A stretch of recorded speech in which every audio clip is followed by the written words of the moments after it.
राख्दै आसन ग्रहण गर्नका लागि सम्बोधन गर्न चाहन्छु। सर्वप्रथम आजको यस गरिमामय सम्मेलनको अध्यक्षता ग्रहण गरिदिन हुन विराटनगर महानगरपालिकाका प्रमुख नागेश कोइरालाजीलाई हार्दिक आग्रह गर्दछु। त्यसैगरी यस समारोहको प्रमुख अतिथिका रूपमा आसन ग्रहण गरिदिन हुन सम्माननीय पूर्व राष्ट्रपति विद्यादेवी भण्डारीज्यूलाई विनम्रतापूर्वक आग्रह गर्दछु। आजका यस कार्यक्रमका विशिष्ट अतिथि प्रतिनिधि सभा सदस्य माननीय डाक्टर शेखर कोइरालाज्यू स्वास्थ्य समस्याका कारण आज उपस्थिति हुन सक्नु भएको छैन। यो जानकारी पनि मैले यहाँलाई गराएँ, यसको लागि हामी क्षमा प्रार्थी छौँ। त्यस्तै गरेर आसन ग्रहण क्रमलाई अगाडि बढाउँ। आसन ग्रहणको लागि अतिथि आसन ग्रहणका लागि आर्थिक मामिला तथा योजना मन्त्रालय कोशी प्रदेशका माननीय मन्त्री श्री रामबहादुर मगरज्यूलाई पनि आसन ग्रहणको लागि माथि आएर गरिदिन हुनको लागि म आग्रह गर्दछु। त्यस्तै गरेर भौतिक पूर्वाधार तथा स्वास्थ्य मन्त्रालय कोशी प्रदेशका माननीय मन्त्री श्री भूपेन्द्र राईलाई पनि म आसन ग्रहणका लागि अनुरोध गर्दछु। त्यसै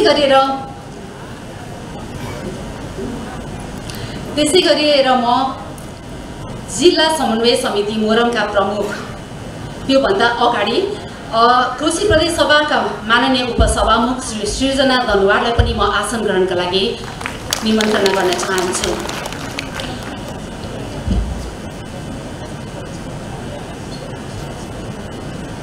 मुख्यमन्त्री तथा मन्त्री परिषदको कार्यालय कोशी प्रदेशका माननीय राज्य मन्त्री श्री सृजना राईज्यूलाई पनि आसन ग्रहणका लागि म आग्रह गर्न चाहन्छु।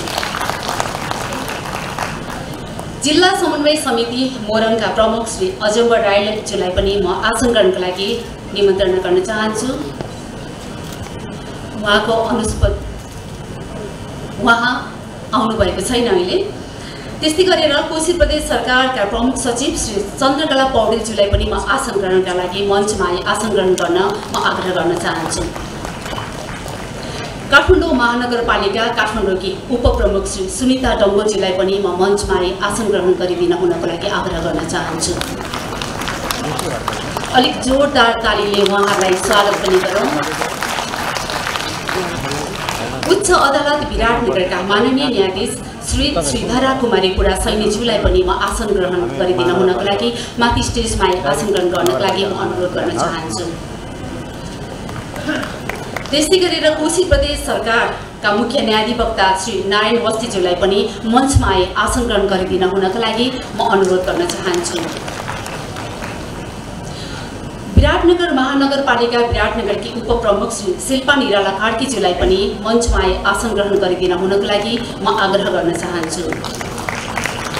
भरतपुर महानगरपालिका भरतपुरका उपप्रमुख श्री चित्रसेन अधिकारीज्यूलाई पनि म मञ्चमा आसन ग्रहण गरिदिन हुनको लागि अनुरोध गर्न चाहन्छु। यसै गरेर ललितपुर महानगरपालिका ललितपुरका उपप्रमुख श्री मञ्चली साक्य बज्राचार्यज्यूलाई पनि म मञ्चमा आसन ग्रहण गरिदिन हुनको लागि अनुरोध गर्न चाहन्छु। आसन ग्रहण क्रमलाई अगाडि बढाउँ। वीरगञ्ज महानगरपालिका वीरगञ्जका उपप्रमुख श्री इम्तियाज आलमज्यूलाई पनि मञ्चमा आसन ग्रहण गरिदिन हुनको लागि म अनुरोध गर्न चाहन्छु। यसै गरी अग्रपङ्क्तिमा आसन ग्रहण गरिदिनका लागि जिल्ला समन्वय समिति मोरङका उपप्रमुख श्री उषा झाज्यूलाई पनि म आसन ग्रहण गरिदिन चाहन्छु। त्यसै गरेर सबै महानगरपालिकाका उपप्रमुखज्यूहरूलाई पनि आफ्नै अग्रपङ्क्तिमा आसन ग्रहण गरिदिन हुनको लागि म निवेदन गर्न चाहन्छु। नेकपा एमालेका केन्द्रीय उपाध्यक्ष श्री गुरु बराज्यूलाई पनि म आसन ग्रहण गरिदिन हुनको लागि अनुरोध गर्न चाहन्छु।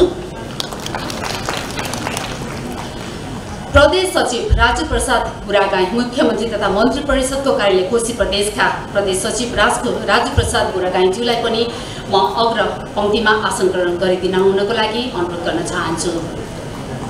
त्यसैगरी मुख्यमन्त्री तथा मन्त्री परिषदको कार्यालय कोशी प्रदेशका प्रदेश सचिव एकदेव अधिकारीज्यूलाई पनि म आसन ग्रहणको लागि अनुरोध गर्न चाहन्छु।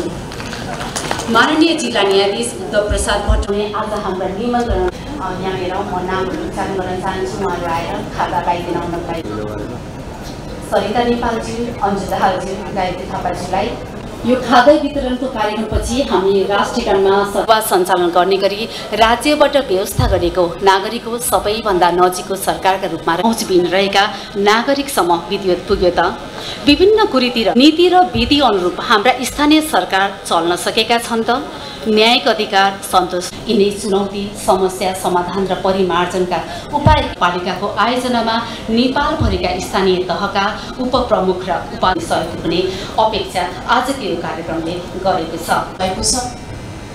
त्यसै गरी हाम्रा अतिथिज्यूहरू माननीय मन्त्री श्री रामबहादुर मगरज्यू, त्यसै गरी हाम्रा ड्यासमा आसीन उपसभामुखज्यू, राज्य मन्त्रीज्यू,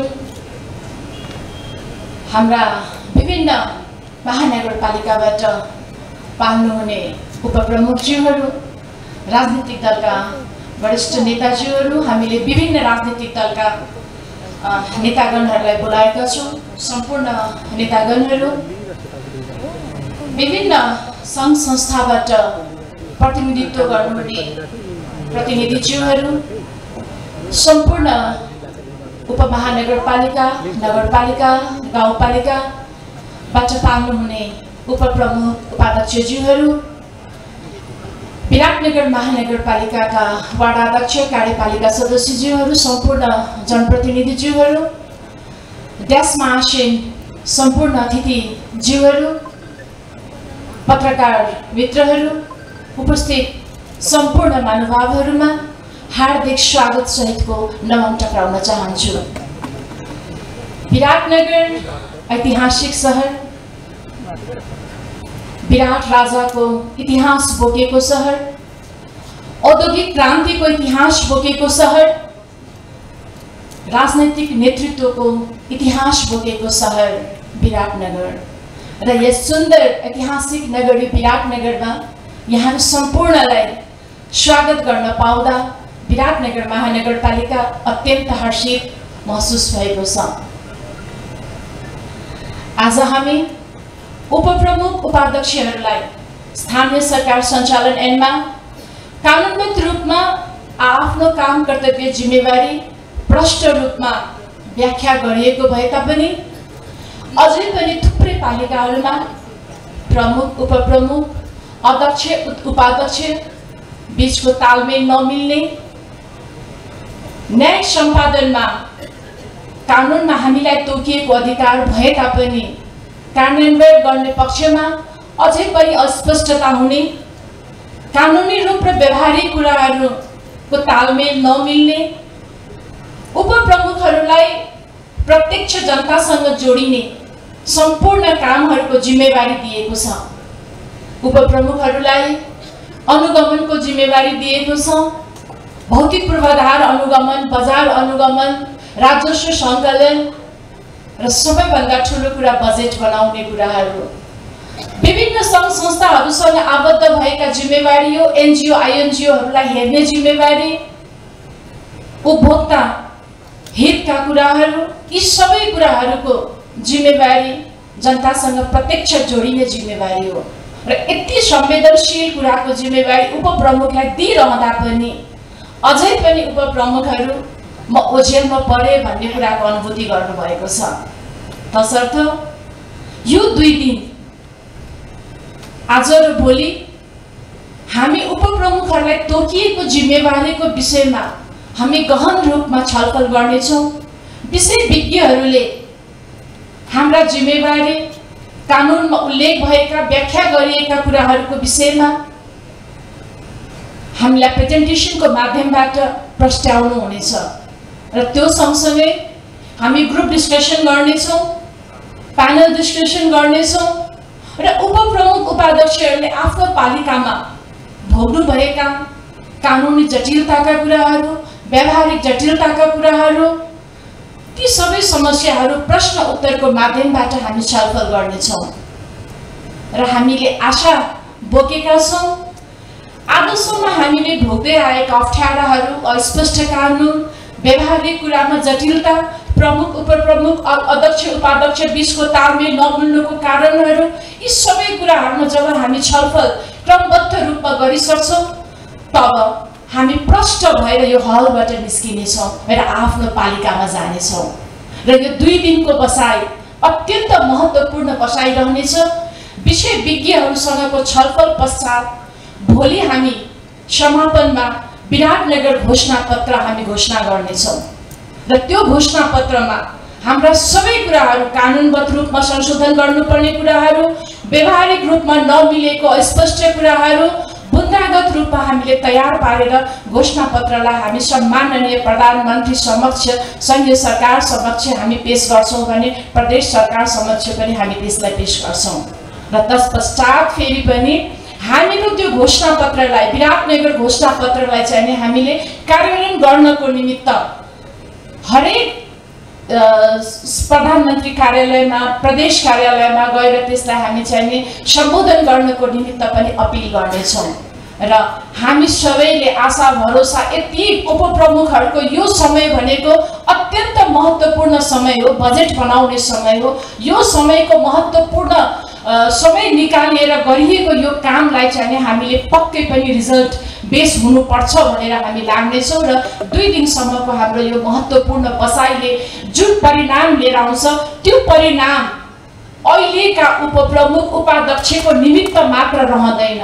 आगामी दिनमा अब नयाँ निर्वाचित भएर आउने 84 मा तत्पश्चात निर्वाचित भएर आउने उपप्रमुख उपाध्यक्षहरूको निमित्त पनि एउटा प्रष्ट खुला किताब भएर त्यो प्रस्तुत हुनेछ भन्ने कुराको हामीले अपेक्षा लिएका छौँ। आज हामी यस उद्घाटन सत्रमा छौँ र हामीले आजका प्रमुख अतिथि सम्माननीय पूर्व राष्ट्रपतिलाई बोलाएका छौँ। हामी उपप्रमुख उपाध्यक्ष अधिकांश महिला छौँ र एउटा महिलाले नेतृत्व गरिरहँदाखेरि, एउटा महिलाले राजनीति गरिरहँदाखेरि हामी कहाँसम्म पुग्न सक्छौँ भन्ने कुराको ज्वलन्त उदाहरण हामी समक्ष हामीले प्रमुख अतिथिलाई निम्त्याएका छौँ। उहाँलाई नै हेरेर पनि हामी थाक्न भएन, उहाँलाई नै हेरेर भए पनि हामी गल्न भएन, उहाँलाई नै हेरेर भए पनि हामीले हाम्रो लक्ष्यलाई छोड्न भएन। तसर्थ सम्पूर्ण उपप्रमुख उपाध्यक्षहरूलाई आज यही फोरम मार्फत म विनम्र अनुरोध गर्न चाहन्छु, जति सङ्घर्ष गर्छौँ हामी, जति लड्छौँ हामी, जति सिक्छौँ हामी, त्यति नै बलियो भएर हामी अगाडि बढ्न सक्छौँ। यदि आज हामीले कुनै अरू कुनै फोरममा हाम्रो सम्माननीय पूर्व राष्ट्रपतिजीलाई उहाँले गर्नुभएको, उहाँले भोग्नुभएको उहाँको इतिहास यदि हामी पल्टाएर हेर्ने हो भने अत्यन्त सङ्घर्षशील इतिहास उहाँले भोग्नु भएको छ। हामीलाई हेर्दाखेरि जति सहज देखिन्छ उहाँको जीवन त्यति सहज थिएन।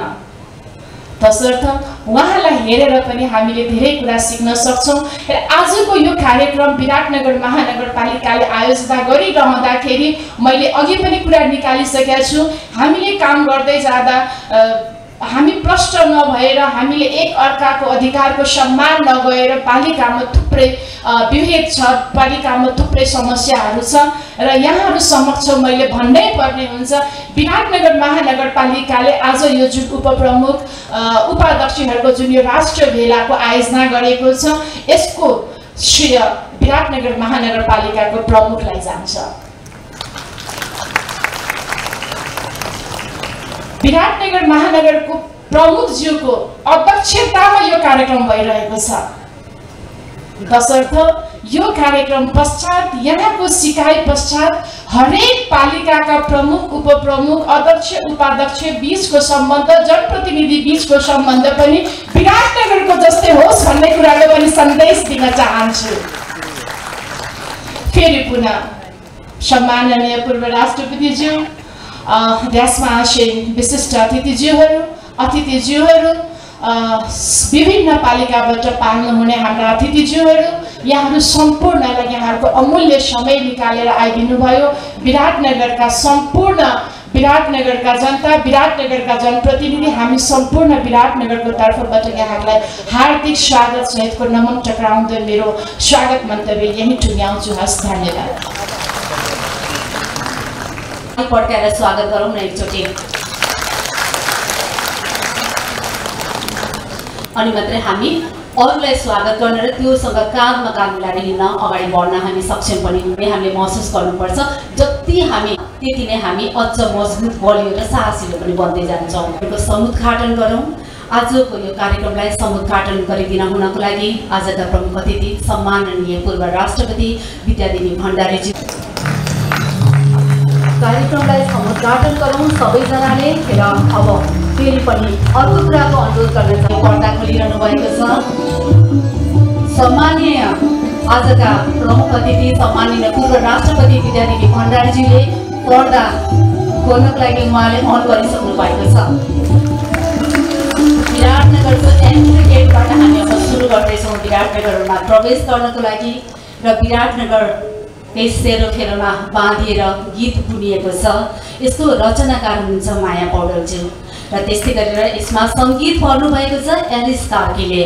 र अर्को गजबको कुरा छ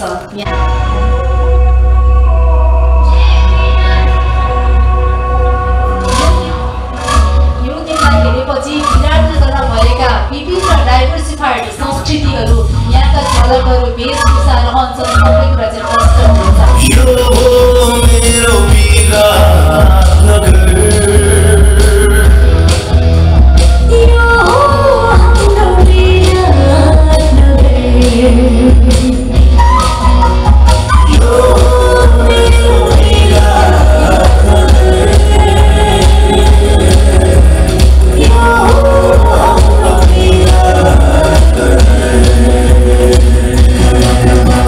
Say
विराटनगर हो। हामी उत्तर हिमाल, दक्षिण तराई, पूर्व मेची, पश्चिम महाकालीभित्र एउटै भूगोलभित्र हामी छौँ, एउटै सिमानाभित्र हामी छौँ।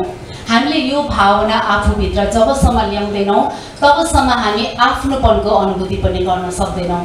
त्यस कारणले गर्दाखेरि हामी 77वटा जिल्लाका भनेर नभनौँ, हामी जुन ठाउँमा जान्छौँ नि त्यो ठाउँको चाहिँ हामी जस्तो जुनसुकै देशमा गए पनि हामी एउटा राष्ट्रियता बोकेर गएका हुन्छौँ तर त्यो पनि गर्न सक्दैनौँ। अघि नै विराटनगर महानगरपालिकाकी हामीले यो कुरालाई चाहिँ मनन गर्नुपर्दछ। हामी क्रममा अब शुभकामना मन्तव्यको पालो भएको छ। म शुभकामना मन्तव्य लिन पाल्नुभएका उपमेयर र उपाध्यक्षज्यूहरू र यहाँ उपस्थित राष्ट्रिय सम्मेलनलाई सफलताको लागि हार्दिक शुभकामना दिन चाहन्छु। नेपालको चालन ऐन 2074ले स्थानीय तहमा न्यायिक समितिको व्यवस्था गरी सम्पादनमूलक क्षेत्रको रहेको हुनाले उहाँहरूले गर्ने काम र हामीले गर्ने काम उस्तै हुन्छ। जुन कानुनले नै सुख दुःख बुझेर गर्ने न्याय सम्पादन झनै राम्रो हुन्छ भन्ने प्राप्तिसहितको सफलताको हार्दिक शुभकामना साथै नगरपालिकालाई हार्दिक धन्यवाद दिन चाहन्छु। धन्यवाद, नमस्कार। धन्यवाद उच्च अदालत विराटनगरकी माननीय। यो एकदमै व्यस्त हुने समय भए तापनि यो समयमा यो उपस्थिति हुनु आफैमा पनि सफलताको सूचक हो। त्यसको लागि पनि हृदयदेखि बधाई दिन चाहन्छु र कार्यक्रम सफल होस् भन्ने पनि शुभकामना पनि व्यक्त गर्न चाहन्छु। हामी उपप्रमुख उपाध्यक्षहरू संविधान तथा कानुनले नै जननिर्वाचित पद हो। त्यसकारण पनि संविधान र कानुनले दिएको र तोकेको बमोजिमका काम कर्तव्यमा हामी दायित्व निर्वाह गर्नमा एक रति पनि पछि हट्न हुँदैन र त्यसमा कुनै पनि कसर छोड्न हुँदैन जस्तो लाग्छ। मूलतः हामीलाई उपप्रमुख उपाध्यक्षहरूलाई कानुनले 7वटा विशेष कामहरू दिएका छन्। त्यसबाहेक अरू कामहरू पनि दिएका छन्। विभिन्न कानुन बनेसँगै उपप्रमुख उपाध्यक्षहरूको जिम्मेवारी पनि थप हुँदै गइरहेका छन्।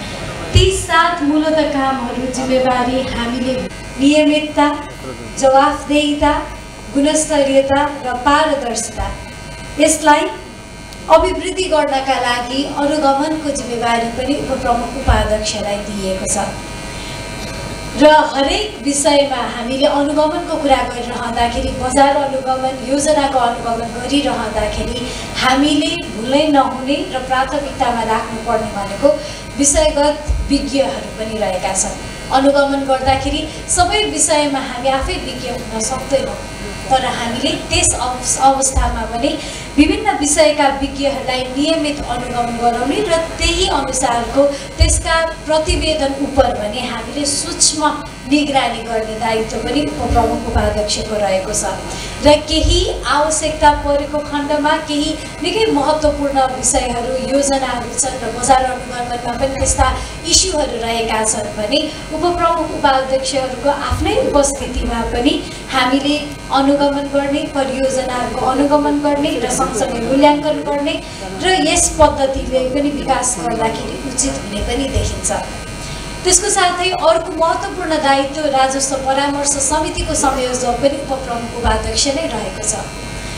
आफ्नो नगरको, आफ्नो सहरको, आफ्नो गाउँको आन्तरिक आम्दानी स्रोतलाई हामीले कसरी बढाउने, वृद्धि गर्ने भन्ने विषयमा हाम्रो प्रमुख दायित्व हुन्छ।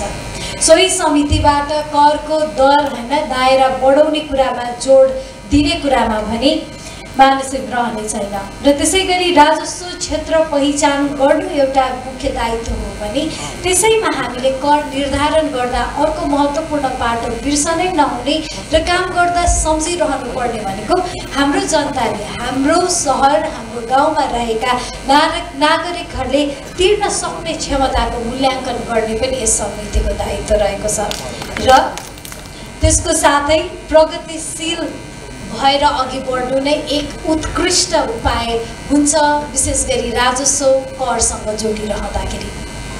त्यसका साथै अर्को महत्त्वपूर्ण पाटो अहिले हामी सबैजना त्यही समयमा नै छौँ। हरेक वर्ष हामीले आर्थिक वर्षमा नीति कार्यक्रम र बजेटलाई अघि सारिरहेका हुन्छौँ। नीति कार्यक्रम बजेट सारिरहँदाखेरि बजेट तर्जुमा समितिको संयोजकको रूपमा उपप्रमुख उपाध्यक्षको मुख्य भूमिका हुन्छ। जसमा दुई मान्छेको सवाल र सँगसँगै आफ्ना नागरिकहरूको आवश्यकतालाई बुझ्नु र त्यसलाई हामीले हाम्रो बजेट नीति र कार्यक्रममा प्रस्तुत गर्ने पनि हाम्रो दायित्व रहेको छ। स्थानीय सरकारले साँच्चीकै नै समावेशीको असली अभ्यास गर्न सक्छ भन्ने उदाहरण उपप्रमुखको यस जिम्मेवारीबाट पनि देख्न सकिन्छ। र यसका साथै जसको पहुँच छैन, जसलाई आफूलाई आवश्यकता परिरहँदाखेरि पहुँच हुँदैन, पहुँच छैन भने त्यसका लागि उपप्रमुख उपाध्यक्ष छ भन्ने उदाहरण हामीले यसै कामबाट पनि देखाउन सक्छौँ। यसको साथसाथै विषयगत समितिहरू, त्यसबाद सहजीकरण समन्वय भूमिका पनि उपप्रमुखकै दायित्व रहेको छ। त्यति मात्र नभएर विकासका कुरा गरिरहँदाखेरि विकास सरकारले मात्र गरेर सम्भव हुँदैन। यो भनेको एज अ होल होलिस्टिक रूपमा अघि बढ्नुपर्छ, जसका लागि गैर सरकारी संस्थाहरूको पनि उत्तिकै महत्त्वपूर्ण भूमिका हुन्छ। वित्तीय रूपमा होस् अथवा गैर वित्तीय रूपमा हामीले विभिन्न सङ्घ संस्थालाई आफ्नो नगर, आफ्नो गाउँको योजना अनुसार, भिजन अनुसार हामीले त्यस्ता गैर सरकारी संस्थाहरूसँग समन्वय गर्ने, सहकार्य गर्ने र उहाँहरूलाई पनि हाम्रो भिजन अनुसारको अघि बढ्नका लागि कोलाबोरेसन गर्ने पनि हाम्रो अर्को दायित्व रहेको छ। र अर्को नगरसभा कार्यपालिकामा भने सक्रिय सहभागिता र सक्रिय उपस्थिति पनि उपप्रमुखको अर्को दायित्व रहेको छ। यी सबै दायित्व, यी सबै जिम्मेवारी हामीले पुरा गरिरहँदाखेरि आफ्नो पालिकामा, आफ्नो स्थानीय सरकारभित्र र त्यति मात्र नभएर तिनै तहको सरकारभित्र 3C अर्थात् कोअपरेसन, कोलाबोरेसन र कोएक्जिस्टेन्स, सहकार्य, समन्वय र जबसम्म सह अस्तित्वको सिद्धान्तलाई हामीले पालना गर्न सक्दैनौँ तबसम्म स्थानीय सरकारभित्र पनि तारतम्यता मिल्दैन र सँगसँगै तिनै तहको सरकारबिच पनि तारतम्यता मिल्दैन। त्यो मिलाउनको लागि गुरुमन्त्र अथवा सिद्धान्त भन्नु नै सहकार्य, समन्वय र सह अस्तित्व हो। र यसका साथै आज हामीले यो कार्यक्रममा, सम्मेलनमा विभिन्न विषयहरू उठ्नेछ। ती विषयहरूमध्ये हामीले उठाउनै पर्ने अर्को एउटा महत्त्वपूर्ण विषय भनेको हाम्रो जिम्मेवारी, काम, कर्तव्यको साथसाथै कहाँनिर ग्याप छ, कहाँनिर खाडल छ भन्ने विषयमा पनि हामीले चर्चा गर्नुपर्छ। संविधान धेरै समय लगाएर, धेरै इन्भेस्टमेन्ट, धेरै खर्चिएर बनाएको हो। संविधान बनाइरहँदाखेरि विभिन्न हिसाबले आफ्नो देशको संविधान बनाउँदा संसारभरका विभिन्न कानुन संविधानहरूलाई पनि हेरियो। विभिन्न निकायहरूको सहजीकरण भूमिका पनि रह्यो र त्यो कानुन बनाइरहँदाखेरि विशेष गरी उपप्रमुख, उपाध्यक्ष र स्थानीय सरकारको कानुन बनाउँदाखेरि भने धेरै हदसम्ममा हामीले अहिले उपप्रमुखको दायित्वको हिसाबले कुरा गर्ने हो भने खाडल पनि ठुलै छ। त्यो खाडल विशेष गरी हामीले पश्चिमी मुलुकहरूको उदाहरण हेर्ने गर्छौँ, युरोपियन कन्ट्रिजहरूको उदाहरण हेर्ने गर्छौँ। सायद त्यही उदाहरण हेरेर पनि कानुन बनाएको हुनुपर्छ। विश्वका विभिन्न ठाउँहरूमा, धेरै जसो ठाउँहरूमा, अझ पश्चिमी मुलुकहरूमा हेर्ने हो भने उपप्रमुख अथवा उपाध्यक्ष, डेप्युटी पोजिसन चाहिँ इलेक्टेड हुँदैन, सेलेक्टेड हुन्छ, निर्वाचित हुँदैन, मनोनित हुन्छ। र हाम्रो संविधानले, हाम्रो कानुनले, हाम्रो ऐनले मनोनित र निर्वाचित बीचको फरक, भिन्नता छुट्याएको छैन। त्यसकारण हामीले समस्या भोगिरहेका हुन्छौँ। उपप्रमुखहरू पनि प्रमुख जस्तै गरी निर्वाचनमा गएकाहरू हुन्। निर्वाचनमा जति प्रमुखहरूले मेहनत गर्नुपर्छ, कसरत गर्नुपर्छ, त्यत्तिकै मेहनत कसरत गरेर नै उपप्रमुखहरू पनि निर्वाचित भएका हुन्। र त्यति मात्र नभएर जनताले अपेक्षा गर्ने भनेको प्रमुखसँग जति अपेक्षा गर्छ उपप्रमुखसँग पनि त्यति नै अपेक्षा गर्छ। तर कानुनले भने ती अपेक्षा पुरा गर्ने ठाउँ भने दिएको छैन। किनभने हाम्रो कानुन चाहिँ अरूको उदाहरण हेरेर बनेको छ, जहाँ डेप्युटी पोजिसन चाहिँ इलेक्टेड होइन, सेलेक्टेड हुन्छ। मनोनित हुँदाखेरि यति धेरै जवाफदेही हुन पर्दैन जति हामी निर्वाचित भएर हुन्छौँ र त्यो जवाफदेहिताको लागि भने इलेक्टेड र सेलेक्टेडको डिफ्रेन्स थाहा नभएको कारणले गर्दाखेरि समस्या भइरहेको छ। एक ठाउँमा होइन, देशको हरेक कुना काप्चामा छ, कसैले बोलिन्छ कसैले बोल्दैन, त्यति मात्र फरक हो। त्यसकारणले संविधानले नै उपप्रमुखहरूको अधिकारलाई विभेद गरेको छ, ऐन कानुनले उपप्रमुखहरूको अधिकारमा विभेद गरेको छ, जुन विषयमा अब हामीले चर्चा गर्न आवश्यकता हो, जसका कारणले गर्दाखेरि आफ्नो कार्यकाल मात्र होइन आगामी दिनमा पनि हामीले यो संघीयताको र हामीले अहिलेको तन्त्र र सँगसँगै अहिलेको संघीयतामा स्थानीय सरकार सबैभन्दा नजिकको सरकार हो, नजिकको सरकार सबैभन्दा काम गर्नेमा अग्रपङ्क्तिमा हुनुपर्छ र त्यसलाई समाधान गर्ने भनेको उपाय कानुनबाट नै सम्बोधन गर्ने हो। यति भन्दै फेरि एकपटक आजको र भोलिसम्म हुने यस सम्मेलनको सफलताका शुभकामना व्यक्त गर्न चाहन्छु र काठमाडौँ महानगरपालिकाले हामीले निर्वाचित भएको पहिलो वर्षमा नै न्यायिक समितिको राष्ट्रिय सम्मेलन गरेका थियौँ र त्यसलाई पनि स्मरण गर्न चाहन्छु। न्यायिक समितिको राष्ट्रिय सम्मेलनमा हामीले दिग्दर्शन प्रकाशन गर्ने कुरा पनि अघि सारेका छौँ र त्यही अनुसारको हामीले दिग्दर्शन प्रकाशित पनि गरिसकेका छौँ। आज देशभरिकै उपप्रमुख उपाध्यक्षहरू यहाँ हुनुभएको कारणले गर्दाखेरि त्यो दिग्दर्शन यहाँहरू काठमाडौँमा आउनु हुँदाखेरि जुन बेलामा काठमाडौँमा आउनुहुन्छ महानगरपालिकामा प्रवेश गरेर यहाँहरूको लागि राखिएको सुरक्षित रूपमा राखिएको दिग्दर्शन पनि लिएर घर फर्किनुहोला भन्ने पनि अनुरोध गर्न चाहन्छु। धेरै धेरै धन्यवाद छ। नमस्कार। र नालीभित्र झरेछ, मैले देखिनँ, म अफिसमा थिएँ, फर्केर आएँ, उहाँले भन्नुभयो निशा यो फोहोर कसरी निकाल्यो। मैले भने नगरपालिकाको गाडी आउँछ, खै आएन त, कहिले आउँछ, हप्ताको 2 दिन आउँछ, है गाडी किन पर्खिने, खै कहाँ छ तिम्रो बेलचा, ल्याऊ म निकाल्छु। उहाँले निकाल्नु भयो। अब यो कुरा मैले जोड्न चाहेँ कि सेलेक्टेड र इलेक्टेडमा पनि जोडिन्छ। हामी आफूले कतिको कोअपरेट गरेका छौँ नगरपालिकालाई, हामी बासिन्दा भएर, त्यस्तै गरेर हाम्रो कोअर्डिनेसन कस्तो छ, त्यतिकै हामी कोएक्जिस्ट मात्रै हुन खोज्छौँ। त्यसकारण मलाई एकदमै गत लागेको छ। हामीले आत्मसात गरौँ, पहिला हामी आफ्नो कर्तव्य पुरा गरौँ अधिकारमा जानुभन्दा अगाडि, त्यसपछि हामी आफ्नो अधिकार सहजै प्राप्त गर्न सक्छौँ। हामीलाई माग्नको लागि पनि हामीलाई कुनै पनि हिचकिचाट हुँदैन। यति चाहिँ नगरपालिकाभित्र हामी छौँ, महानगरपालिकाभित्र हामी छौँ, हामी गाउँपालिकामा जुनसुकै ठाउँमा किन नहौँ, आफ्नो वरिपरिको फोहोर त कमसेकम आफूले व्यवस्थापन गर्ने प्रयास गरौँ। र अझै पनि फेरि म अगाडि बढाउन चाहन्छु शुभकामना मन्तव्यलाई नै। अबको मन्तव्यको लागि कोशी प्रदेश प्रमुख सचिव चन्द्रकला पौडेलज्यूलाई म अनुरोध गर्न चाहन्छु। कोशी प्रदेश सरकारका माननीय आर्थिक मामला तथा योजना मन्त्रीज्यू, प्रदेश सभाका माननीय उपसभामुखज्यू, उच्च अदालत विराटनगर,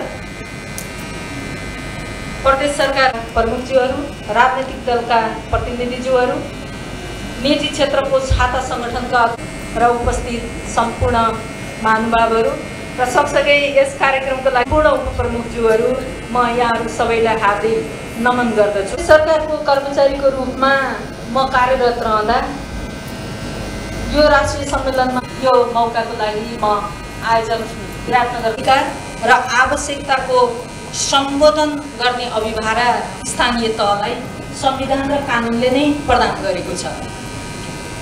यी संविधान र कानुनले प्रदान गरेका अभिभाराहरू सँगसँगै सामाजिक सूचकहरूलाई उन्नत बनाउनको लागि सामाजिक विकासका अधिकांश क्षेत्रहरू पनि स्थानीय तहको अधिकार क्षेत्रभित्र, कार्यक्षेत्रभित्र परेका छन्। उपप्रमुख पद, उपाध्यक्ष पद सामाजिक क्रियाकलापलाई समानता र सामाजिक न्याय अनुरूप बनाउने न्यायिक पद पनि हो, जुन यसभन्दा अगाडि काठमाडौँ महानगरपालिकाका उपप्रमुखज्यूबाट पनि यो विषयमा धेरै कुराहरू आइसकेका छन्।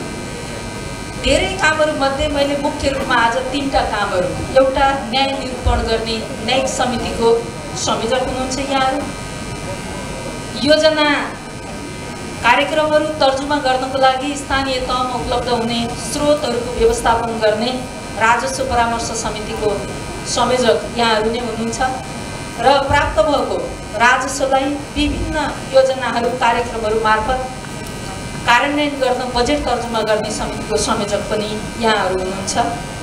यी यहाँहरूका जुन भूमिका छन् यी भूमिकाहरूले लक्षित वर्गहरूलाई अगाडि बढाउने कार्यक्रमहरू तर्जुमा र कार्यान्वयन गर्न, सशक्तिकरण गर्न र मूल प्रभावीकरण गर्न यहाँहरूको भूमिका सशक्त रहने विषय म यहाँहरू समक्ष निवेदन गर्न चाहन्छु।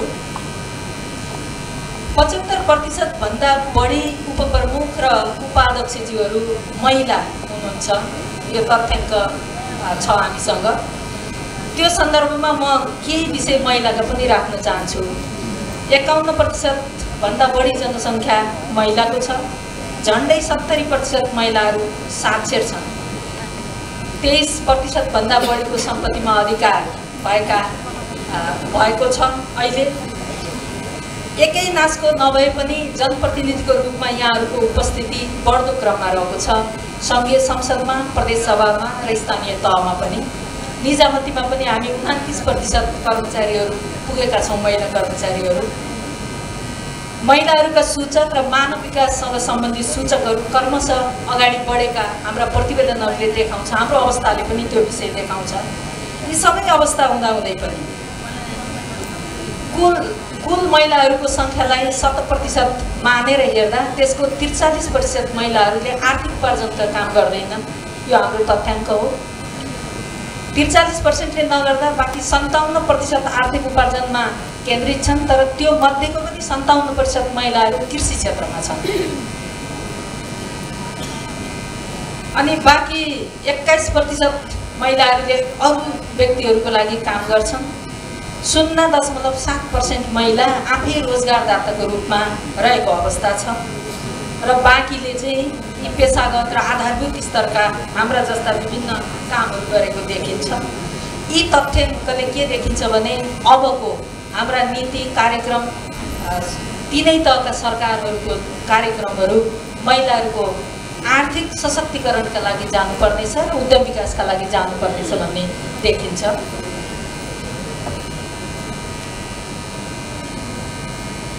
एउटा 2079 सालमा केही हिंसा, केही विषयहरूमा महिलाले भोगेका केही विषयहरू, केही हिंसाका विषयहरू पनि राख्न चाहन्छु। हाम्रो सरकारी प्रयास पनि छ, तीनै तहका सरकारको गैर सरकारी प्रयासहरू पनि छ, त्यसको बावजुद पनि लैङ्गिक हिंसाहरू बढेका छन्। अघिल्लो आर्थिक वर्षमा 21,000 उजुरी परेका थिए। म महिला तथा बालबालिका मन्त्रालयमा कार्यरत थिएँ, त्यो बेला 80% हिंसाका घटनाहरू लैङ्गिक हिंसासँग सम्बन्धित थिए। सन् 2018-19 देखि 22-23सम्म 4 वर्षको मानव बेचबिखनको तथ्याङ्क हेर्दा 1220वटा उजुरी थिए। 1220 मध्ये 90% उजुरीहरू महिला र बालिकासँग सम्बन्धित थिए। 2079 सालमा जनसाङ्ख्यिक तथा स्वास्थ्य सर्वेक्षण भएको थियो। त्यसको एउटा रिजल्ट कस्तो छ भने 1/4 महिलाहरूले जीवनका कुनै न कुनै समयमा चाहिँ हिंसाको चाहिँ अनुभव गर्नु परेको छ भन्ने तथ्य आएको छ त्यो प्रतिवेदनमा। पछिल्लो अवधि साइबर अपराध बढेको छ, आइटिसीको विकाससँगै सामाजिक सञ्जालहरूको दुरुपयोग भएको छ। 80-81मा 15,000 यस्ता उजुरी परे, त्यसमा अधिकांश महिलाहरू थिए। लैङ्गिक हिंसा निवारण कोषको स्थापना गर्ने र कार्यान्वयन गर्ने 753 स्थानीय तह र प्रदेश सरकारले भन्ने ऐनमा व्यवस्था छ, तर त्यो प्रभावकारी रूपमा कार्यान्वयन हुन नसकेको अवस्था छ। केही समस्या छन् हाम्रा, केही कुरीति छन्, केही प्रथा छन्, केही विभेद छन् जसको अन्त्य गर्न आवश्यक छ। ती हाम्रा चुनौती छन्। सीमान्तकृत वर्गहरूको आर्थिक सामाजिक सशक्तिकरण गर्न केही चुनौतीहरू छन्, त्यसमा काम गर्नुपर्नेछ। असमानता छ, गरिबी छ, हिंसा छ र लक्षित वर्गहरूको अर्थपूर्ण सहभागिता नभएको अवस्था देखिएको छ। यसै सन्दर्भमा आजको यो कार्यक्रमले यी विभिन्न विषयहरू लगायत उपाध्यक्ष र उपप्रमुखहरूका अधिकारका विषयमा, उहाँहरूले सम्पादन गर्ने कामका विषयमा छलफल हुनेछ र अन्तमा विवाद निरूपण गरी न्याय प्रदान गर्न सर्वश्रेष्ठ विकल्पहरू यहाँहरूले पहिचान गरेर सुझाव दिनुहुनेछ भन्ने यो कार्यक्रमको समाप्तिमा मैले आशा गरेकी छु। आर्थिक सशक्तिकरणका उपायहरू पहिचान गरेर कुन बाटोबाट यसलाई कार्यान्वयन गर्ने भन्ने विषयमा यो 2 दिनको कार्यक्रममा छलफल हुनेछ भन्ने मैले आशा गरेकी छु। समसामयिक केही लैङ्गिक सवालहरू छन्, ती सवालहरूको विश्लेषण गरेर हाम्रो समान बुझाइ गर्ने र तिनै तहका सरकारले ती कार्यक्रम कार्यान्वयन गर्न पृष्ठपोषण प्राप्त हुनेछ भन्ने पनि मेरो विश्वास छ। र सँगसँगै महिला, म पनि महिला र यो अधिकांश चाहिँ महिला उपाध्यक्ष र उपप्रमुख भएको हिसाबमा महिलाको मूल प्रभावीकरणका विषय, महिला नेतृत्व विकासका विषय र महिला विकासकै विषयमा हाम्रा तिनै तहका सरकारका भूमिका प्रभावकारी बनाउनलाई यहाँहरूको यो सम्मेलनले सरकारलाई नीतिगत सुझाव दिनेछ, पृष्ठपोषण दिनेछ र कार्यक्रमहरूको चाहिँ सुझाव गर्न सक्नेछ भन्ने विश्वास गर्दै यो 2 दिनको कार्यक्रमको पूर्ण सफलताको कामना गर्दै यहाँहरू सबैसँग बिदा माग्छु। धन्यवाद, नमस्कार। मगरज्यूलाई पनि आग्रह गर्न चाहन्छु। देशभरबाट उपस्थित हुने सम्पूर्ण उपप्रमुख तथा उपाध्यक्षज्यूहरूलाई विराटनगर महानगरपालिका मार्फत स्वागत गर्ने अवसर पाएका छौँ। कोशी प्रदेश सरकारको तर्फबाट यहाँहरूलाई सबैलाई स्वागत गर्न चाहन्छु। उपप्रमुखज्यूहरूको भेला मूलत देशभर एकै किसिमको, कामको प्रकृति पनि एकै किसिमको, तर हामी कहाँ इलेक्टेड हुँदा पनि उपप्रमुख चाहिँ प्रायः जसो महिला साथीहरूलाई कोटा छुट्याएको जस्तो अवस्था देखिने, कतै कतै दुईटा तिनवटा दलहरू मिलेको ठाउँमा बाहेक पुरुषले त्यहाँ धेरै अब दाबी नगर्ने, अवसर नपाउने, दाबी गर्दा पुरुषले प्रमुखै गर्ने अनि महिला साथीहरूलाई चाहिँ उपप्रमुखमा प्राथमिकता दिने परिस्थिति धेरै जसो देखिन्छ र इलेक्सन पछाडिको उपस्थिति पनि त्यस्तै देखिन्छ। कामको हिसाबले मूल रूपमा योजना बनाउने कुरा, पालिकाहरूको योजना बनाउने विषयमा न्यायिक निरूपणको कुरा, मेलमिलाप गराउने कुरा, न्यायिक समिति सञ्चालनको कुरा र त्यस पछाडि अनुगमनको क्षेत्र जहाँ धेरै आयोजना परियोजनाहरू पालिकाले सञ्चालन गरेका हुन्छन्, ती आयोजना परियोजनाहरूलाई रेखदेख गर्ने, गुणस्तरीयता हेर्ने र जनताको पक्षमा काम गर्ने, राम्रो होस् भनेर काम गर्ने परिस्थिति। त्यसबाहेक विभिन्न क्षेत्रहरू, सामाजिक क्षेत्र, सङ्घ संस्थाको क्षेत्र, महिलाको क्षेत्र, बालबालिका अन्य विभिन्न क्षेत्रमा समेत सक्रिय हुनुपर्ने कामको विभाजनको हिसाबले सबैभन्दा ठुलो क्षेत्र उपप्रमुखज्यूहरूको भागमा परेको देखिन्छ।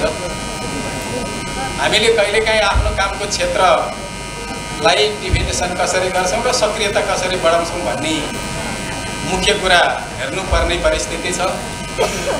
अधिकारको हिसाबले इलेक्टेड भएकोले उस्तै हो भन्ने परिस्थिति रहे पनि यथार्थमा कामका भारीको हिसाबले चाहिँ उपप्रमुखज्यूहरूलाई अलिक बढी छ। सहयोगी अब कानुन निरूपण गर्ने कुरा, मुद्दालाई व्यवस्थापन गर्ने, मिलाउने कुरा अथवा छिन्ने कुरा जस्तो विषय हुँदाखेरि उपप्रमुखज्यूहरू सबै कानुन जान्ने, कानुन जानेको त्यो विषय विज्ञ हुनुहुन्न र धेरै ठाउँमा कानुनी सहयोगीहरूको आवश्यकता देखिन्छ, तर सबै ठाउँमा त्यो व्यवस्था भएको छ भन्ने परिस्थिति छैन। धेरैजसो गाउँपालिकाहरूमा यस्तो समस्या धेरै ठाउँमा देखिन्छ र न्याय निरूपणको काम त्यति धेरै प्रभावकारी हुने परिस्थिति बनिसकेको छैन कि कमजोर छ कि भन्ने हामीले आकलन गर्नुपर्ने अवस्था छ।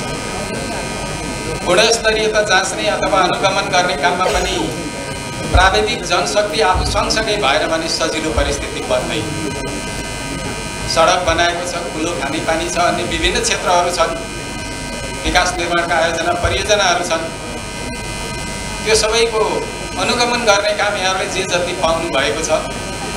कहिलेकाहीँ जनशक्तिको अभाव, प्राविधिक क्षेत्रको कमी कमजोरी अथवा अप्राप्ति हुने स्थिति र कहिलेकाहीँ अझ हाम्रो यो कामको धेरैजसो फोरफाराक चाहिँ वर्षको अन्त्य समयमा गर्ने परिस्थितिको बेलामा हामीले त्यो सबैलाई राम्ररी रेखदेख पुर्याउने परिस्थिति बन्छ कि बन्दैन र प्राविधिक जनशक्तिले उचित हिसाबले सरसहयोग गरेको छ कि छैन भन्ने परिस्थितिले पनि हाम्रो कतिपय कामहरू सजिलो बनेको स्थिति छैन। यो बाहेक सामाजिक क्षेत्रका धेरै क्षेत्र अघि विभिन्न क्षेत्रमा चर्चा भए जस्तै हामी कहाँ सामाजिक क्षेत्रका विकासका सूचकहरू कहाँ छन् र जनताहरूले पाउने सुविधा राज्यको तर्फबाट प्राप्त भएको छ कि छैन र हाम्रो अहिलेसम्मको मानसिकताको अर्को पक्ष चाहिँ के छ भने हाम्रो सबै बजेटहरू विकास निर्माणका निम्ति मात्रै छुट्टिनुपर्छ, मानवीय क्षेत्रको विकासका निम्ति र आर्थिक क्षेत्रको विकासका निम्ति कम ध्यान पुग्ने परिस्थिति छ। हामीले अबको समय भनेको आर्थिक विकासका निम्ति छुट्टिनुपर्छ भनेर ठानेका छौँ र अबको समय भनेको हाम्रो गाउँघरमा हाम्रो भौतिक निर्माणको क्षेत्रहरूमा धेरैजसो सम्पन्न हुँदै गएको र अब सम्पूर्ण रूपले आर्थिक क्षेत्रमा केन्द्रित हुनुपर्ने परिस्थिति अब आवश्यक भएको भन्ने हामीले महसुस गरेका छौँ। त्यसैले यो क्षेत्रमा काम गर्नको निम्ति समेत हाम्रो बजेटहरू, हाम्रो जनशक्ति र समाजमा भएका विभिन्न क्षेत्रहरू जसलाई हामीले विभिन्न जात जाति, भाषा भाषी, धर्म संस्कृति सँगसँगै पुरुष र महिलाको बिचको अन्तर र अझ हाम्रोमा महिला हिंसा बढी छ भन्ने सामाजिक क्षेत्र, अन्धविश्वास, कुरीति आदिका कारणले त्यसरी नै वृद्धहरूको क्षेत्र, अपाङ्गहरूको क्षेत्र, बालबालिकाको क्षेत्र समेत हामी कहाँ समाजमा विभिन्न क्षेत्रहरू छन्। यो सम्पूर्ण क्षेत्रलाई समान न्यायका निम्ति कसरी अगाडि बढाउने, समान अवसरको पहुँच कसरी अगाडि बढाउने र आर्थिक विकासले जति हामीले आर्थिक विकासलाई समान ढङ्गले अगाडि बढाउन सक्छौँ, परनिर्भरता घटाउने कुरा, खास गरी पुरुष प्रधान समाजमा महिलाहरूले नपाउने भनेको आर्थिक अधिकारको पक्ष, मूल पक्ष। त्यसैले आफ्नो खुट्टामा आफै उभिन सक्ने महिलाहरूको सामाजिक क्षेत्रलाई कसरी हामीले विकास गर्न सक्छौँ र धेरैभन्दा धेरैलाई आत्मनिर्भर कसरी बनाउन सक्छौँ र त्यसबाट सिङ्गो मुलुकको आर्थिक विकासमा हामीले योगदान पुर्याउन सक्ने नागरिक कसरी तयार गर्न सक्छौँ भन्ने पक्षसँग पनि हामीले जोडिएर हाम्रो विकासको क्षेत्रलाई अब त्यतातिरबाट पनि हेर्नुपर्छ। त्यसैले यो सम्पूर्ण क्षेत्रमा ध्यान पुर्याउने क्षेत्र चाहिँ उपप्रमुखहरूको जिम्मामा अलि बढी हामीले देख्छौँ। त्यसैले यहाँहरूको भेलाले यो कानुनी क्षेत्रको कुरा, हामीलाई परेको अप्ठ्यारोको कुरा, सामाजिक क्षेत्रको कुरा र अधिकारको बाँडफाँडमा अलिअलि अप्ठ्यारो छ भने त्यो मिलाउने कुरा र मूल रूपले चाहिँ हामी आफ्नो आफ्नो अधिकारलाई राम्ररी सदुपयोग गरेर अहिले भइरहेको परिस्थितिलाई सजिलो ढङ्गले कसरी अगाडि बढाउन सक्छौँ भन्ने आफ्नो कर्तव्य पालना र अधिकारको चाहिँ उचित प्रयोगको क्षेत्रमा चाहिँ हामीले ध्यान पुर्याउनै पर्ने परिस्थिति छ। यहाँहरूको यो राष्ट्रिय भेलाले यस्तै विभिन्न विषयमा छलफल गर्ने हामीले अपेक्षा गर्छौँ र यहाँहरूको घोषणापत्रले यहाँहरूसँग भएको अप्ठ्यारोलाई समाधान गर्ने बेलामा प्रदेश सरकारको तर्फबाट हुने सरसहयोगको निम्ति वचनबद्धता व्यक्त गर्दै र अन्य कतिपय क्षेत्रमा समेत यो सहकार्यमा हामी सँगै हुनेछौँ भन्ने कुरा समेत राखेर यो राष्ट्रिय भेलाको पूर्ण सफलताको शुभकामना व्यक्त गर्छु। धन्यवाद। धन्यवाद। कोशी प्रदेश आर्थिक मामिला तथा योजना माननीय मन्त्री ग्रामबहादुर मुख्य अतिथि सम्माननीय पूर्व राष्ट्रपति श्री विद्यादेवी भण्डारीज्यूबाट अब शुभकामना मन्तव्य राखिदिन हुनको लागि म हार्दिक अनुरोध गर्न चाहन्छु। प्रदेश सभाका माननीय उपसभामुख, उच्च अदालतका माननीय न्यायाधीश, देशभरिबाट यस कार्यक्रममा सहभागी हुनुभएका जनप्रतिनिधिहरू, राष्ट्र सेवकहरू, सञ्चारकर्मी मित्रहरू, उपस्थित हुनुभएका आदरणीय दाजुभाइ तथा दिदीबहिनीहरू, ऐतिहासिक औद्योगिक तथा व्यापारिक सहर विराटनगरमा आयोजित स्थानीय तह उपप्रमुख तथा उपाध्यक्षहरूको राष्ट्रिय सम्मेलनमा म पनि सहभागी भई तपाईहरूसँग विचार आदान प्रदान गर्ने अवसर पाएकोमा आयोजक विराटनगर महानगरपालिकालाई धन्यवाद दिन चाहन्छु। साथै यो सम्मेलनको पूर्ण सफलताको लागि हार्दिक शुभकामना व्यक्त गर्दछु। हुन त यस अघि पनि करिब यस्तै प्रकारका स्थानीय तहका उपप्रमुख तथा उपाध्यक्षहरूको राष्ट्रिय स्तरका सम्मेलनहरू सम्पन्न भएका छन्। 2078 सालमा पोखरा महानगर नगरपालिकाको आयोजनामा न्यायिक समितिको प्रथम राष्ट्रिय सम्मेलन सम्पन्न भएको थियो। त्यसैगरी 2079 सालमा काठमाडौँ महानगरपालिकाले पनि यस्तै प्रकारको न्यायिक समितिको सम्मेलन आयोजना गरेको थियो। यसैगरी प्रदेश स्तरमा समेत यस प्रकारका कार्यक्रमहरू सम्पन्न भएका छन्। वीरेन्द्रनगर नगरपालिकाको आयोजनामा 2080 साल फागुनमा कर्णाली प्रदेशका महिला जनप्रतिनिधिहरूको सहभागितामा कर्णाली महिला सम्मेलन सम्पन्न भएको थियो भने सिद्धार्थनगर नगरपालिकाको आयोजनामा 2081 साल चैत्रमा लुम्बिनी प्रदेश स्तरीय महिला जनप्रतिनिधिहरूको अन्तर्संवाद सम्मेलन पनि भैरहवामा सम्पन्न भएको थियो। र यी मध्ये अधिकांश कार्यक्रमहरूमा मैले पनि सहभागी भई स्थानीय तहका जनप्रतिनिधिहरू खास गरी महिला जनप्रतिनिधिहरूसँग भेटघाट गर्ने र उहाँहरूले जनप्रतिनिधिको हैसियतमा भोग्नु परेका विभिन्न समस्याहरू र चुनौतीहरूको बारेमा बुझ्ने मौका मैले पाएको छु। नेपाली जनताको लामो र कठोर सङ्घर्षबाट स्थापित सङ्घीय लोकतान्त्रिक गणतन्त्रको एउटा महत्त्वपूर्ण आयाम भनेको शक्ति विकेन्द्रीकरणको अन्त्य र सशक्त विकेन्द्रीकरण पनि हो। साथै यस्तो विकेन्द्रीकरण प्रक्रियाले स्थानीय तहलाई विकास निर्माणप्रति सक्रिय, जागरुक र जवाफदेही बनाउन सकोस् भन्ने हो। आज स्थानीय सरकारको हैसियतमा तपाईहरू संविधानद्वारा प्रदत्त अधिकार, जिम्मेवारी र उत्तरदायित्वका वाहकका रूपमा विकेन्द्रीकरणको भावनालाई कार्यान्वयन गर्ने ठाउँमा हुनुहुन्छ। विशेषतः महिला नेतृत्वले स्थानीय तहमा प्राप्त गरिरहेको भूमिकाले समावेशिता, जवाबदेहिता र लोकतान्त्रिक अभ्यासलाई थप सुदृढ एवं सशक्त बनाइरहेको छ। सङ्घीय प्रणाली अन्तर्गत हाम्रो संविधानले स्थानीय पूर्वाधार निर्माण, विद्यालयको व्यवस्थापन, आधारभूत स्वास्थ्य सेवा, वातावरण तथा जैविक विविधताको संरक्षण, कृषि प्रवर्धन, सामाजिक सुरक्षा, स्वास्थ्य सेवा, सरसफाई लगायतका विषयमा स्थानीय सरकारलाई अग्रणी भूमिका प्रदान गरेको छ।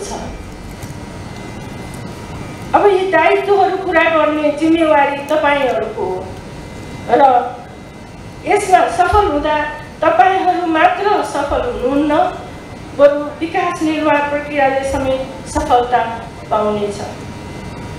हाम्रो मुलुकमा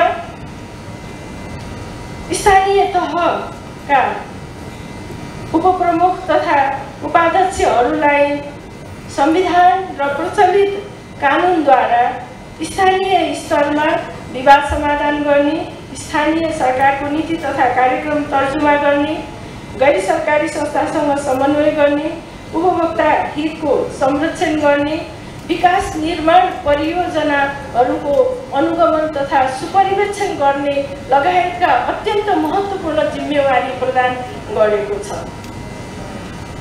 उपप्रमुख तथा उपाध्यक्षहरूका यी जिम्मेवारीहरू परम्परागत रूपमा प्रमुख वा अध्यक्षको अनुपस्थितिमा मात्र सक्रिय हुने जिम्मेवारी होइन, बरु संविधानले व्यवस्था गरेको पूर्णकालीन कार्यकारीको जिम्मेवारी हो। हामीले प्राप्त गरेको लोकतान्त्रिक गणतन्त्र केवल शासन प्रणाली मात्र नभई अब एउटा जीवन पद्धतिको रूपमा विकसित भएको छ। गणतन्त्रको जगमा हामीले विकास निर्माणलाई तीव्रता दिएर जनतालाई सुखी र राष्ट्रलाई समृद्ध पार्न सक्छौँ। मुलुकमा सुशासन र पारदर्शिता आम चासोको विषय बनिरहेको सन्दर्भमा स्थानीय तहका जनप्रतिनिधिहरूसहित सम्बद्ध सबैले यसमा गम्भीर ध्यान पुर्याउनु आवश्यक छ। पटक पटक जनअनु स्थापित भइसकेको गणतान्त्रिक प्रणालीले अवलम्बन गरेको विकास र जनसेवाका आधार भनेका स्थानीय तहहरू नै हुन्। स्थानीय तहको यही भूमिकालाई आत्मसात गरेर आफ्नो भूमिकालाई थप प्रभावकारी बनाउन तपाईहरूले यो सम्मेलनको आयोजना गर्नु भएको हुनुपर्दछ।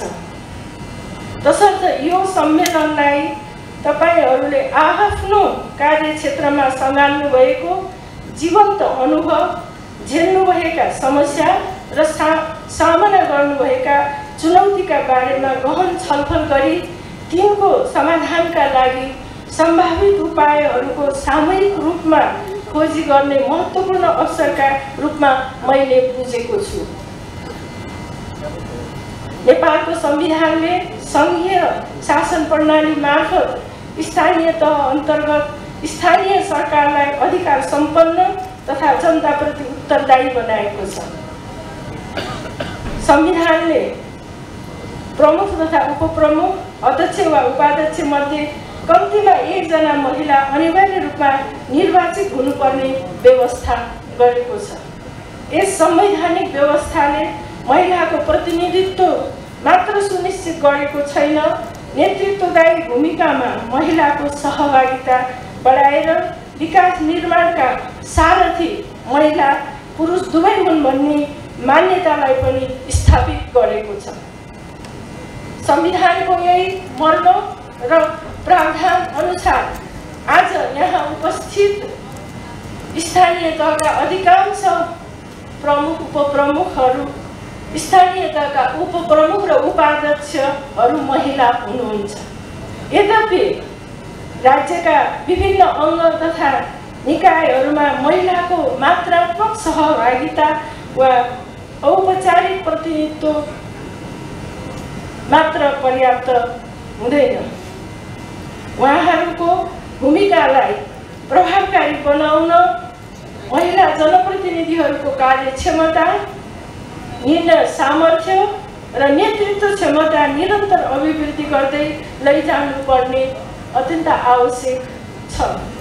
यस सम्बन्धमा हामी सबैले ध्यान दिनुपर्ने कुरा के छ भने पछिल्लो निर्वाचनका क्रममा राजनीतिक दलहरू बीच भएका गठबन्धनका कारण कतिपय अवस्थामा संवैधानिक प्रावधान विपरीत महिला प्रतिनिधित्वको अनुपात घटेको देखिन्छ। त्यसैले आगामी निर्वाचनमा राजनीतिक दलहरूले यस विषयमा विशेष ध्यान पुर्याउनु जरुरी छ। मुलुकमा राजनीतिक स्थायित्व कायम गरी विकास निर्माणको प्रक्रियालाई तीव्रता दिनु आजको ज्वलन्त आवश्यकता हो। सबै तहका सरकारहरू राष्ट्रको यस साझा आकांक्षाबाट विचलित हुनु हुँदैन। राजनीतिक दलका नेता तथा कार्यकर्ता र निर्वाचित जनप्रतिनिधिहरूको ध्यान जनसेवा र सामाजिक आर्थिक विकासमा केन्द्रित हुनु पर्दछ। स्थानीय तहले यस्तो दायित्व पुरा गर्दा समृद्ध नेपाल, सुखी नेपाली बनाउने सरकारको अभियानमा महत्त्वपूर्ण टेवा पुर्याउन सकिन्छ। यसरी विकासप्रतिको जनआकांक्षालाई साकार पार्न स्थानीय तहले महत्त्वपूर्ण भूमिका निर्वाह गर्न सक्दछ।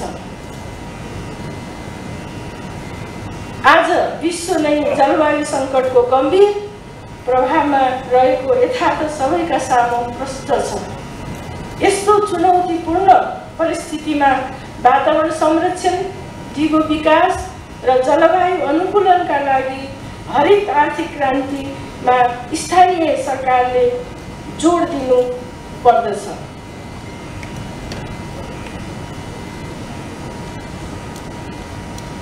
यसका लागि घर टोल स्तरबाटै व्यापक सचेतना अभियान सञ्चालन गर्दै वातावरण मैत्री जीवनशैलीलाई प्रवर्धन गर्नु आवश्यक छ।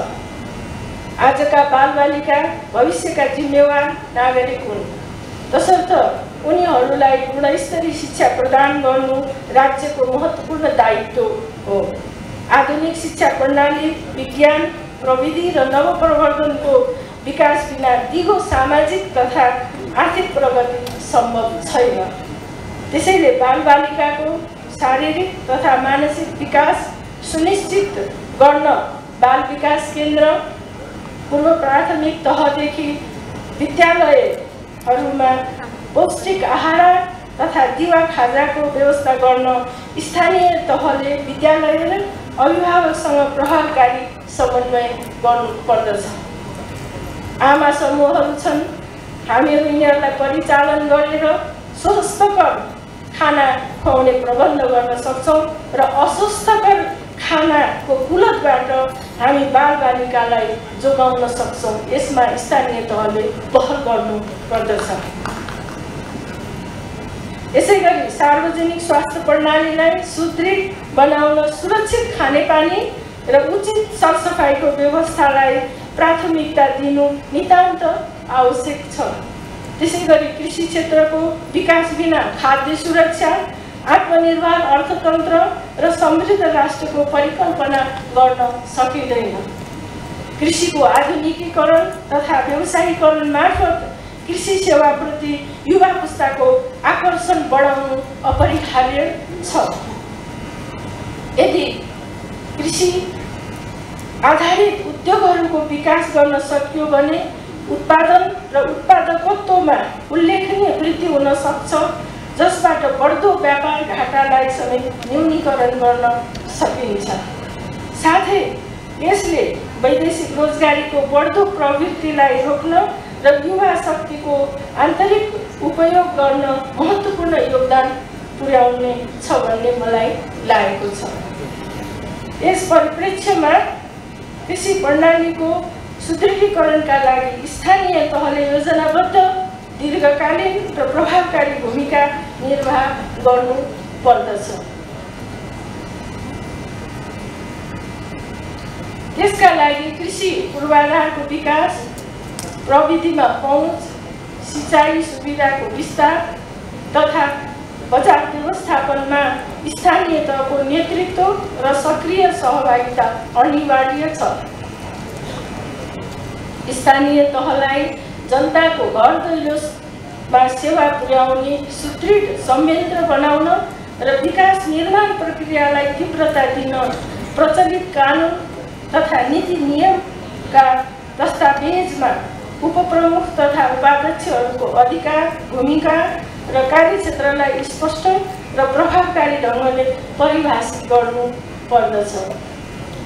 सङ्घीय र प्रदेश सरकार तथा स्थानीय तहहरूका विभिन्न निकायबीच सुदृढ समन्वय र सुमधुर सम्बन्ध कायम हुनुपर्दछ। साथै स्थानीय तहका उपप्रमुख तथा उपाध्यक्षको नेतृत्व क्षमताको विकासको लागि आवश्यक तालिम, अध्ययन, भ्रमण, अन्तर्क्रिया र परामर्शका अवसरहरू पनि सुनिश्चित गरिनुपर्दछ। स्थानीय तहका जनप्रतिनिधिहरूको आवाजलाई एकीकृत गरी राष्ट्रिय स्तरको नीति निर्माण प्रक्रियामा सामूहिक रूपमा योगदान गर्नका लागि तपाईहरूले नेपाल नगरपालिका सङ्घ तथा गाउँपालिका राष्ट्रिय महासङ्घ नेपाल जस्ता संस्थागत संयन्त्रहरूसँग प्रभावकारी समन्वय र सहकार्य गर्नु उपयुक्त हुनेछ। यसका साथै स्थानीय स्तरमा गरिने न्याय निरूपणका अनुभवहरू आदान प्रदान गर्न तपाईहरूको नेतृत्वमा क्रियाशील न्यायिक समितिहरूको राष्ट्रिय सम्मेलनलाई समेत निरन्तरता दिनु आवश्यक छ। अन्त्यमा सङ्घीयताको अभ्यासलाई सबल र जनमुखी बनाउन तपाईहरूको अग्रणी भूमिका अझ प्रभावकारी होस्।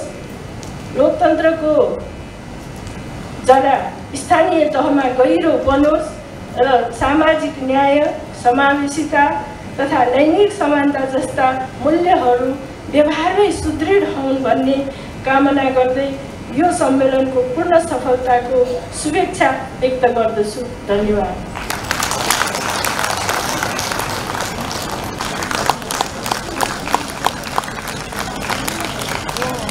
धन्यवाद।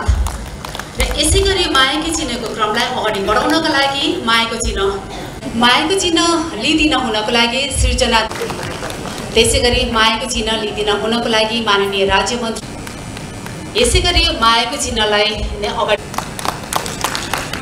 धन्यवाद।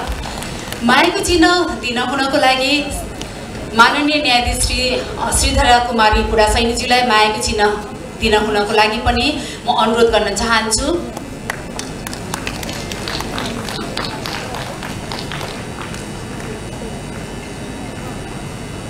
यसै गरी मायाको चिन्ह दिन हुनको लागि म माफी चाहन्छु, रोल क्रममा अगाडि नै आउनुपर्ने थियो। प्रमुख सचिव चन्द्रकला पौडेलज्यूलाई पनि म अनुरोध गर्न चाहन्छु।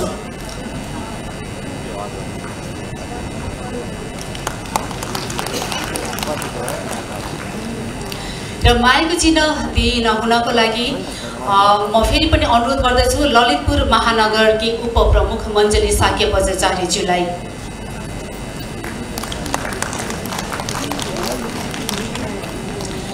नेकपा एमालेका केन्द्रीय उपाध्यक्ष गुरु बरालज्यूलाई मायाको चिन्ह लिदिन हुनको लागि म अनुरोध गर्न चाहन्छु। यसै गरी जिल्ला समन्वय त्यसको त्यो गीतको रचनाकार हुनुहुन्छ माया पौडेल पनि विराटनगर महानगरपालिका तथा उद्घाटन सत्रका उपाध्यक्ष सभाध्यक्ष श्री नागेश कोइरालाज्यूलाई म हार्दिक अनुरोध गर्न चाहन्छु।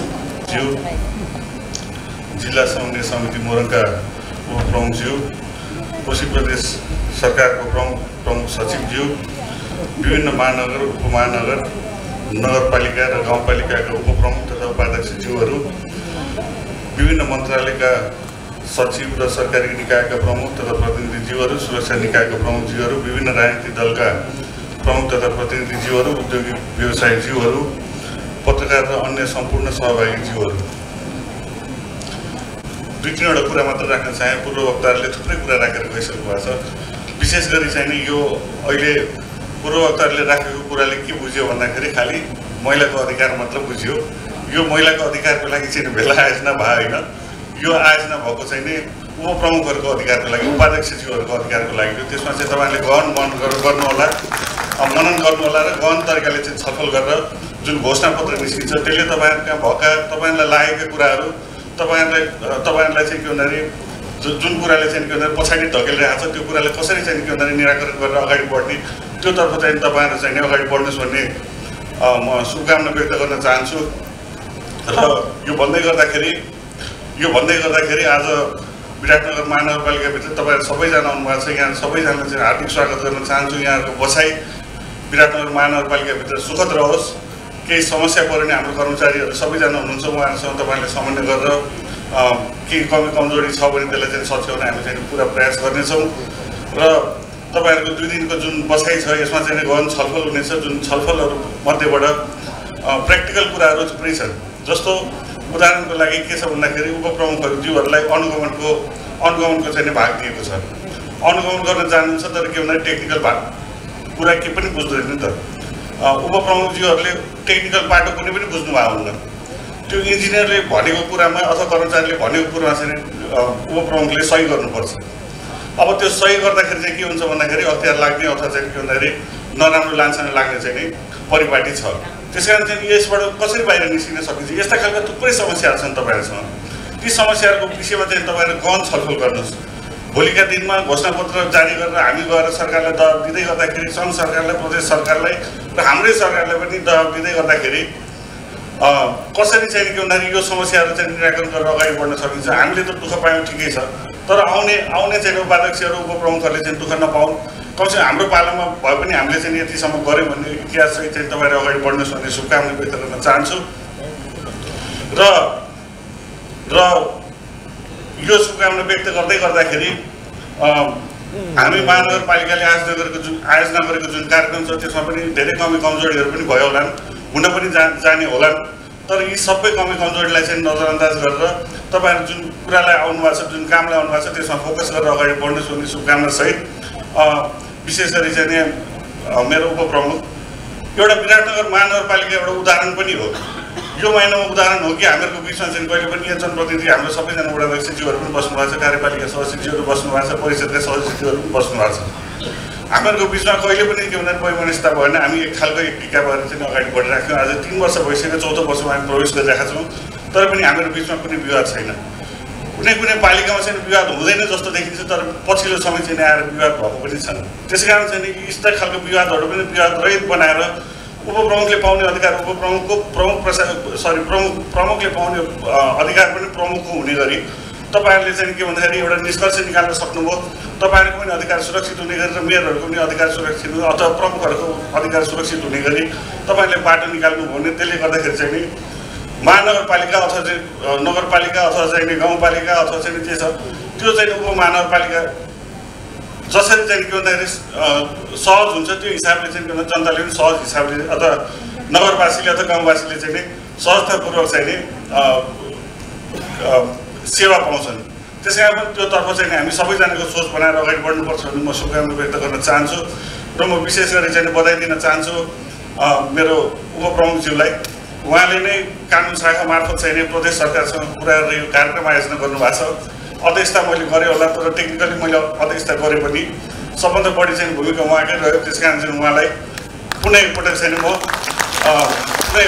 धन्यवाद दिन चाहन्छु र यो भन्दै गर्दाखेरि फेरि पनि म यो कार्यक्रमको पूर्ण सफलताको शुभकामना व्यक्त गर्दै म आफ्नो मन्तव्य यहीँ टुङ्ग्याउँदै गर्दाखेरि मैले एकचोटि फेरि मेरो आमा जसले चाहिँ के भन्छ गीत रचना गर्नु उहाँलाई पनि एकचोटि सम्मान गरिदिनु हार्दिक अनुरोध गर्न चाहन्छु र महिलाको प्रतिनिधित्व गरेर राष्ट्रपतिसँग बन्नुहुने पूर्व राष्ट्रपतिज्यूलाई पनि एकचोटि सम्मान गरिदिनु हार्दिक अनुरोध गर्दै म आफ्नो मन्तव्य यहीँ टुङ्ग्याउँछु र यो सत्र पनि यहीँ अन्त्य भएको अनुरोध गर्न चाहन्छु।